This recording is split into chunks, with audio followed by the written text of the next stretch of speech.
So, we tried being YouTubers for 1 whole year. Here's what happened. Hey you guys, welcome back to our channel, the #1 place for people who love design, art and all things creative. You are watching DMB's channel, my name is Laszlo, and in this video I thought I would take you through our YouTube journey so far. We have started this YouTube channel last April, so our first year on YouTube is complete. So we thought it would be fun to summarize what we have learned about starting a YouTube channel from scratch, give out some tips and techniques which worked, talk about stuff that didn't work, what we have achieved in 1 year and how did we do it. I am planning to be brutally honest within my points, as I feel like there are way too many voices out there sugarcoating what it is really like to make content for this platform. So I thought let's focus on stuff that no one tells you about being a YouTuber. Let's dig in. First of all, if you want to start a YouTube channel, congratulations, do it right now. But let me just ask you, why do you want to start a channel? Personally, I think there are 2 types of channels in this platform. People who are here to plug something, like, I don't know, maybe their design business, and people who have a genuine passion and interest in filmmaking. And what we as a channel have found as we went deeper and deeper into YouTube, while it is okay to lean on a bit heavier onto one of those sides, the best type of content lies within the overlaps between these 2 groups. What I mean by this is whatever kind of videos you are planning to make, they need to have a good message, but they also need to be high quality productions. That sounds very intimidating, I know, but I'm going to break everything down for you. I feel like not enough people are talking about how important the technical package and the storytelling abilities are, which you need to bring into this platform. I mean, do you think it's a coincidence that people who come from videography and photographer backgrounds tend to do really well on YouTube? Of course not. Their stuff gets viewed because it just looks good. Aesthetics matter in any aspects of our lives. I know this because I'm a designer, and making videos is no exception. But how can you go on about making really cool looking content?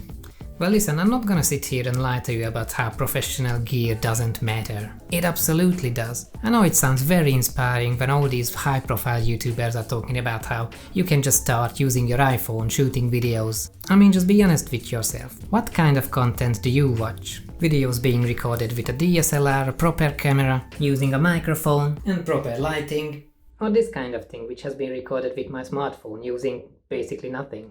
Which one do you think people are willing to watch longer? I feel like in the beginning stages we definitely have been kidding ourselves, thinking that if a video is helpful and sends out a really good message, then it's going to do well no matter how well it's actually made. And there is a level of truth to that. We do have some well-performing videos on which we look back to now and think, what on earth have we been thinking?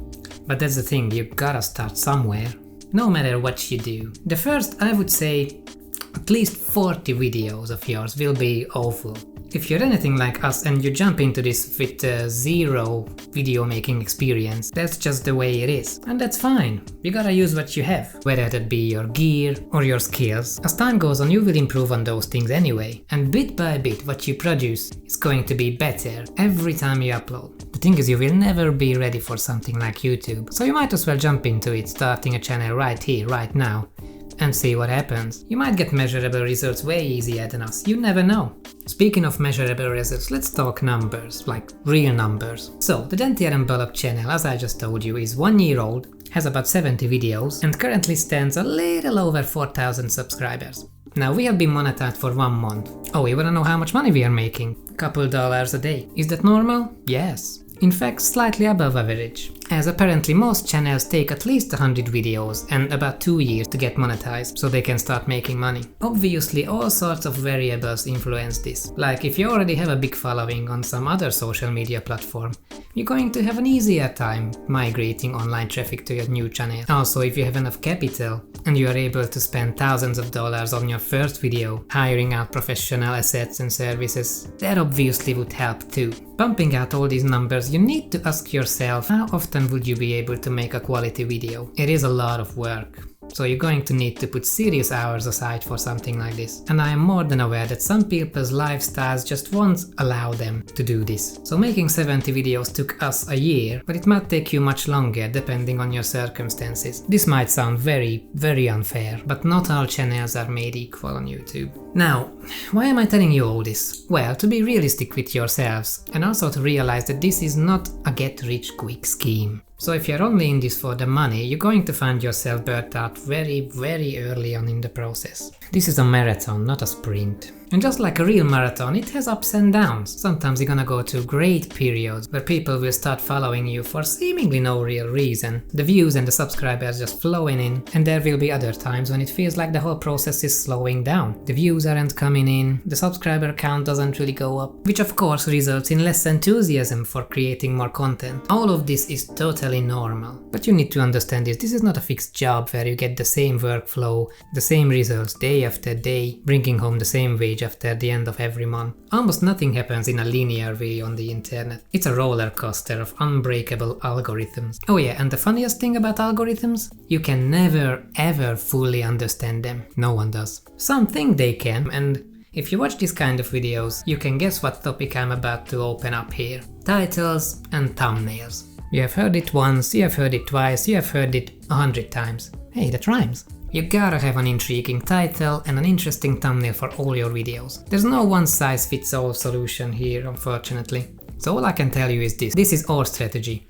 The titles are for the algorithm, so use intriguing words and well-searched phrases. And the thumbnail image, that's for the people, so make it interesting. The way I think about it is they need a concept, and they have to be able to summarize your whole video with one image. It is a bit of an art in itself, and it's going to take you a long time to find a way to make them work for you. But once you get it, you get it. Like I have made a video about how I usually do my thumbnails in Photoshop. Ironically, it's one of our worst performing videos of 2021 so far, but that's the thing. YouTube gurus can only talk for themselves. One of the biggest lessons we have learned on this platform is no one can walk the walk for you. You make this work for yourself. So bear this in mind when you're messaging big YouTubers, asking them for tips and tricks, or leave those annoying needy little comments under well-performing videos. With that you're not really asking for help. What you're doing is you're asking for a boss. You want them to tell you what to do, aren't you? Other YouTuber strategies ain't gonna work for you, man. It's called YouTube, not Demtube. Here's the thing, YouTube is like a mountain, and we all think that there are some secret tunnels under this mountain which we could use to cut some corners. And also we think that all the big channels, they are keeping these gates closed. But I don't believe that's true. What you have to do is climb the mountain yourself. You may be able to follow someone's footsteps, but then you will always be known as the channel who climbed up after this other, much bigger channel, and I don't think you wanna be known for that, do you? All of this is very, very hard work. I know, I've been there. It was Jacqueline's idea to create this YouTube channel in the first place, and to tell you the truth, the very first time she pitched this idea to me, I was like, nah.